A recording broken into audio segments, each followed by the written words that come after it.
Ancora una volta il Friuli è pronto ad accogliere il Giro d'Italia. La corsa rosa coinvolgerà parecchi comuni, con l'assessore Cristina Mirante che a San Daniele del Friuli ha incontrato i rappresentanti dei comuni. Previsti interventi di FVG Strade per un valore complessivo di oltre 4 milioni di euro. Quello più oneroso, pari a oltre 1,6 milioni di euro, riguarda la strada statale 13 Pontebana nell'area di Gemona del Friuli, ma è solo la punta dell'iceberg di una moltitudine di lavori attesi. Siamo pronti, sì, abbiamo quasi 15 milioni di euro di manutenzioni del pacchetto stradale di EDR, FVG Strade di tanti comuni, una grande opportunità chiaramente di visibilità del territorio, un modo per celebrare il modello Friuli, la sua capacità di essersi risollevato dopo la distruzione del terremoto a 50 anni del terremoto, passando nei luoghi che sono stati oggetto di più, ovviamente in maniera più forte, più impattante di quello che è stato l'evento sismico, e di conseguenza insomma questa tappa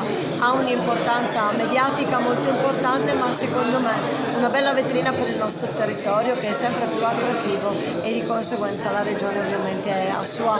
sostegno. Il tutto al fianco del comitato organizzatore, con Paolo Urbani pronto a rendere la tappa ancora una volta un'esperienza indimenticabile per partecipanti e tifosi.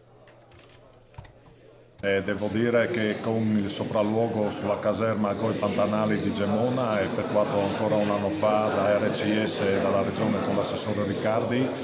siamo partiti per questa grande avventura con una richiesta a RCS appunto di organizzare l'ultima tappa, o meglio la penultima, che però sarà l'ultima sotto il profilo agonistico, e quindi avremo i fari puntati da parte di tutto il mondo, 700-800 milioni di spettatori, oltre 200 paesi collegati, e naturalmente per noi